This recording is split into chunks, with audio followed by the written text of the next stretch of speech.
พ่อก็โดนละ3 เดือนบ่แม่น2-3 ทิศแล้วบ่ได้หดมันตายแล้วมาเบิ่งหมูป้าเกิดลูกอีกเนาะป้า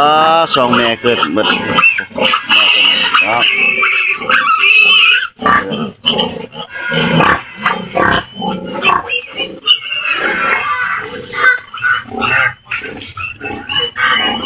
สิมาสัมภาษณ์เจ้าของเขาของหมูครับเนาะ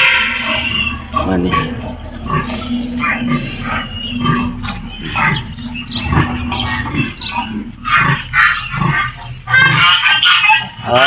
นี่เกิดลูกลาวครับ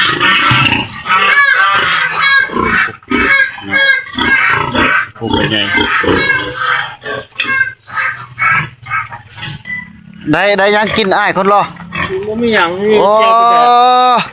เจ็บแดกหลายๆ เจ้าของหมูปลาโตอามาได้ใส่อันนี้ฮะ มีแต่จำแจ่วมึงบ่แต่ละมื้อ เบิ่งนี่ หากิน เบิ่งนี่พี่น้องลูกหมูเนาะบ่แม่น ทายไปได้ลุงหมูแต่ละรอบรวมมันจะโตพุ่นนะเจ้าดังย้อนมาจังหั่น นั่นแล้วว่ะ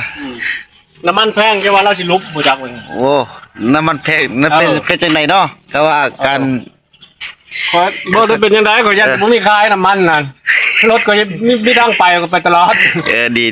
บ่ได้ยานมันแพง เดือนหนึงถ้าได้รายเป็นเดือนเสมอเดือนหนึงถ้าได้กำไรขายหมูได้กำไรขายหมู มีแต่ลบขายบ่ค้ำหมุนมาลงขึ้นดังยอด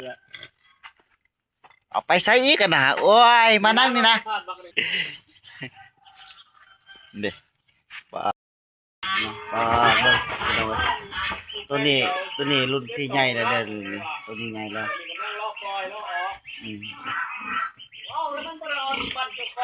แม่นใจโอ้เราเลี้ยงอยู่ไสตายเพิ่นแม่พันธุ์คิดข้าวแม่นี่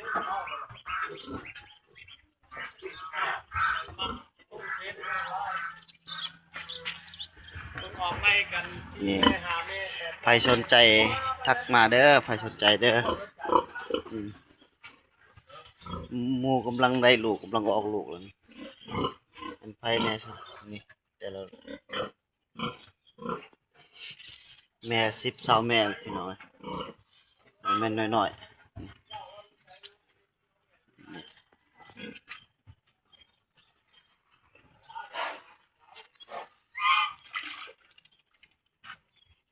นี่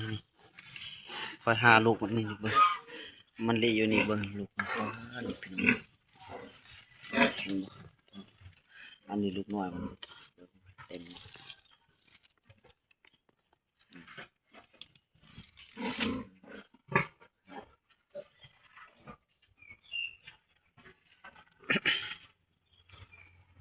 หมูลายพี่น้อง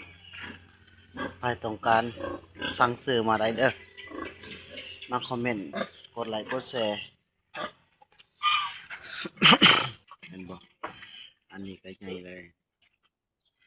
อันนี้ก็อีกแม่นึงตัวพุ่นก็แม่นึงมันมีหลายระดับ10แม่พุ่นแหละ